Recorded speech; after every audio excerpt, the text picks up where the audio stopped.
வணக்கம். இன்றைக்கு நாம பார்க்க போற விஷயம் தமிழக அரசோட தட்கல் விவசாய மின் இணைப்பு திட்டம். நீங்க அனுப்பின ஒரு வீடியோ ஆதாரத்தை வச்சு தான் இதை நம்ம ஆழமா பார்க்க போறோம். கடைசி தேதி நெருங்கிடுச்சு. இப்போ எப்படி விண்ணப்பிக்கிறது, என்னென்ன டாக்குமெண்ட்ஸ் தேவைன்னு, முக்கியமா இப்போ போய் விண்ணப்பிச்சா கிடைக்குமாங்கிறவங்க எல்லாரோட கேள்விக்கும் இதுல ஒரு தெளிவான பதில் இருக்கு. வாங்க இத பத்தி விரிவாக அலசுவோம். வணக்கம். இது சும்மா ஒரு அப்ளிகேஷன் எப்படி போடுறதுன்னு சொல்ற வீடியோ மட்டும் இல்ல. இதுக்குள்ள பாத்தீங்கன்னா அரசாங்கத்தோட நீர் பாதுகாப்பு விதிகள், பொதுப்பணித்துறையோட பங்கு, அப்புறம் நம்ம நிலத்தோட உரிமை, இப்படி பல விஷயங்கள் இதுக்குள்ள அடங்கியிருக்கு. ஒவ்வொரு டாக்குமெண்ட் ஏன் கேட்கறாங்க, அதுக்கு பின்னால என்ன காரணம் இருக்குன்னு புரிஞ்சுக்கிட்டா இந்த மொத்த ப்ராசஸுமே நமக்கு ரொம்ப சுலபமாயிடும். சரி, அப்போ நேரா விஷயத்துக்கு வந்துடலாம். எல்லாருக்கும் மனசுல இருக்கிற முதல் கேள்வி அந்த கடைசி தேதி தான். டிசம்பர் 31, 2025 தான் கடைசி நாள்னு வீடியோல சொல்றாங்க. நிறைய பேரு ஐயோ டைம் முடிஞ்சு போச்சே, இனிமே அப்ளை பண்ணி என்ன ஆக போகுதுன்னு நினைக்கலாம். உண்மையிலேயே இப்போ விண்ணப்பிச்சா மின் இணைப்பு கிடைக்குமா? அந்த வீடியோ ரொம்ப நம்பிக்கையா ஒரு விஷயத்த சொல்லுது. கண்டிப்பா கிடைக்கும்னு. தட்கல் திட்டத்தோட நோக்கமே இந்த ப்ராசஸ வேகப்படுத்துறது தான். அதனால கடைசி தேதி வருதுன்னு பயப்பட தேவையில்ல. ஆனா இங்க ஒரு முக்கியமான விஷயம் இருக்கு. தட்கல்ங்கிற அந்த வேகம் அரசாங்கத்துக்கிட்ட இருந்து வரதை விட நம்ம கிட்ட தான் முதல்ல வரணும். ஓ, இது கொஞ்சம் இன்ட்ரெஸ்டிங்கா இருக்கே. நம்ம கிட்ட இருந்து வேகம் வரணும்னா என்ன அர்த்தம்? அதாவது ஆன்லைன்ல போய் அப்ளிகேஷனை ஃபில் பண்றது ஒரு 10 நிமிஷம் வேலை தான். ஆனா அந்த அப்ளிகேஷனோட நீங்க இணைக்க வேண்டிய டாக்குமெண்ட்ஸ் இருக்கு பாருங்க, அதை தயார் பண்றது தான் அசல் வேலையே.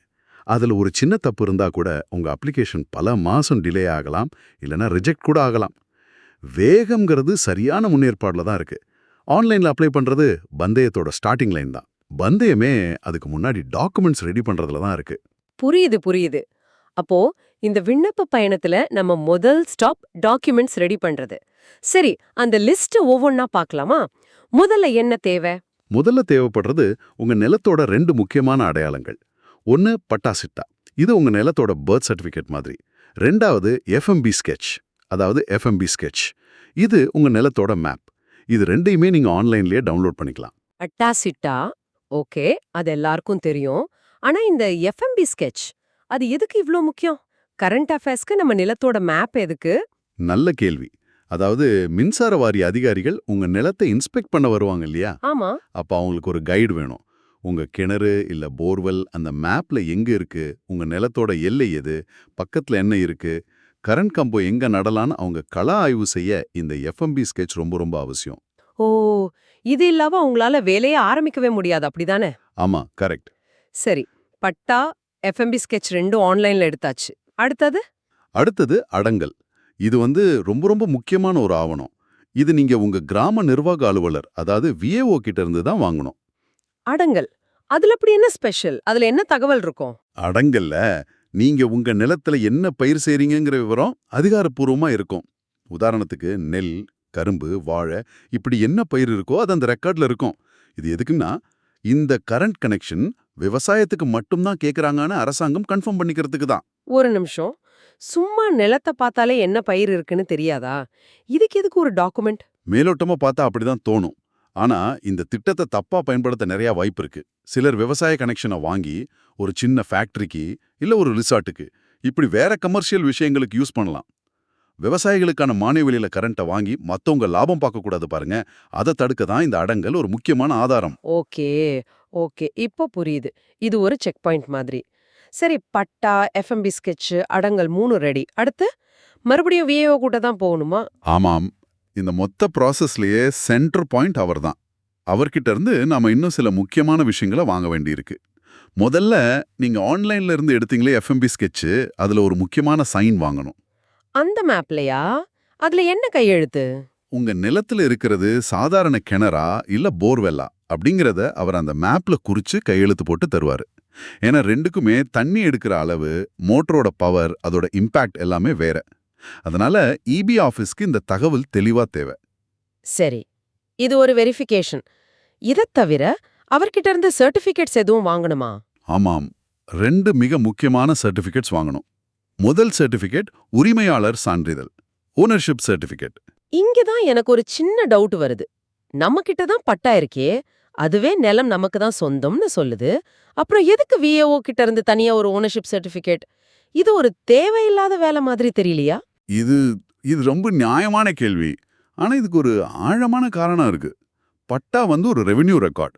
ஆனா ஒரு குடும்பத்துக்குள்ள பாகப்பிரிவினை நடந்திருக்கலாம். அது இன்னும் பட்டாவில் அப்டேட் ஆகாம இருக்கலாம். இல்லைன்னா நீங்க இப்போதான் நிலத்தை வாங்கியிருப்பீங்க. ஆனா பட்டா பெயர் மாற்றம் இன்னும் முடியாம இருக்கும். இந்த மாதிரி நேரத்துல அந்த நிலத்தோட இப்போதைய உண்மையான உரிமையாளர் நீங்க தான்னு விஏஓ ஃபீல்டுக்கு வெரிஃபை பண்ணி தர சர்டிபிகேட் தான் இது. நாளைக்கு எந்த உரிமை பிரச்சனையும் வராம இருக்க இது ஒரு லீகல் ஷீல்டு மாதிரி. ஓ, அப்போ இதுவும் நம்மள பாதுகாக்கிற ஒரு விஷயம்தான். சரி, முதல் சர்டிபிகேட் கிடைச்சிருச்சு.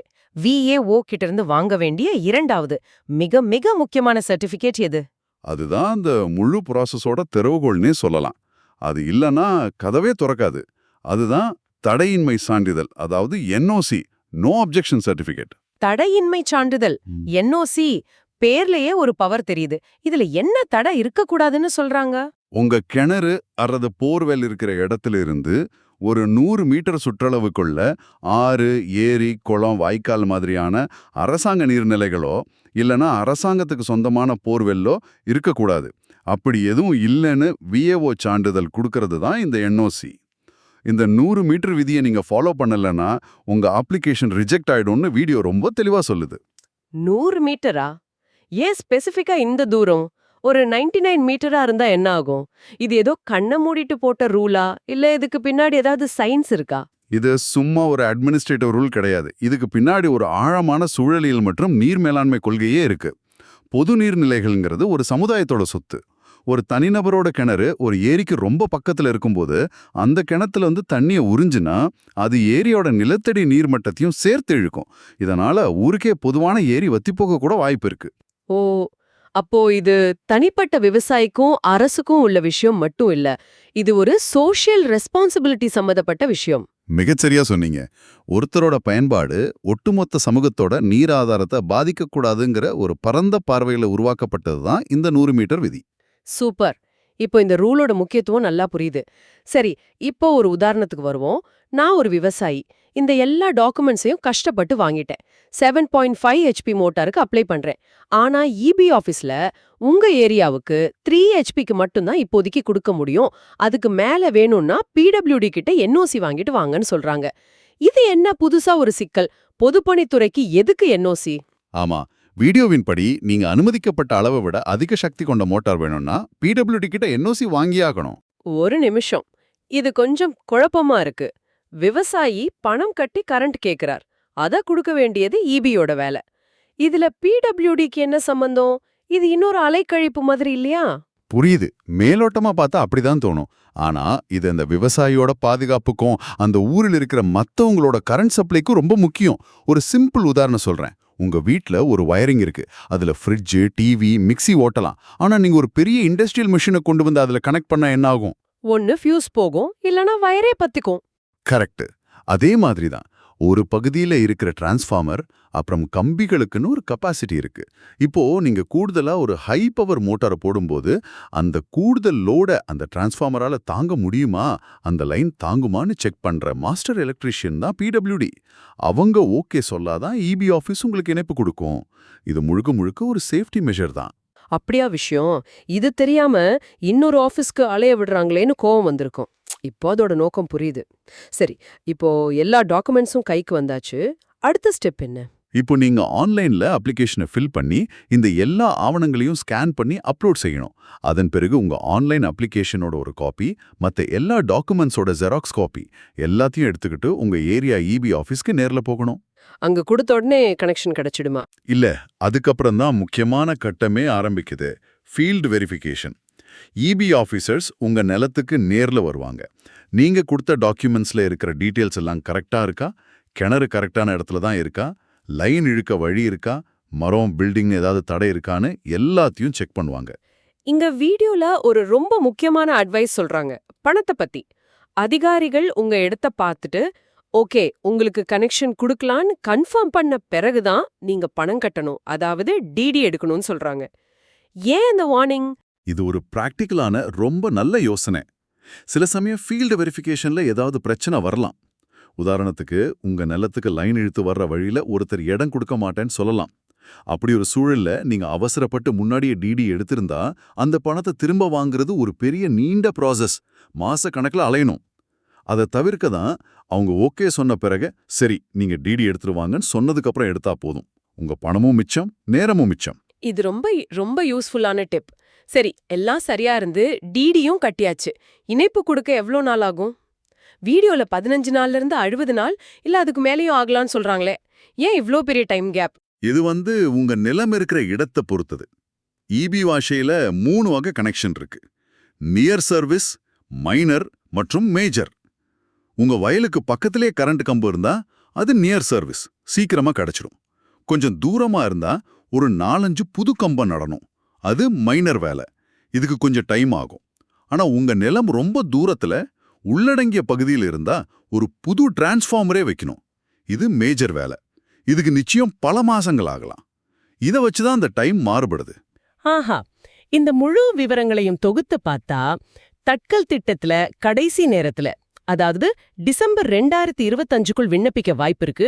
ஆனா அந்த வாய்ப்பை பயன்படுத்திக் கொள்வதுங்கிறது சரியான ஆவணங்களை ரொம்ப துல்லியமா முன்கூட்டியே சேகரிப்பதை பொறுத்தது. குறிப்பா அந்த விஏஓ கிட்ட இருந்து வாங்குற 100 மீட்டர் என்ஓசி தான் இந்த ப்ராசஸோட ஆணிவேர்.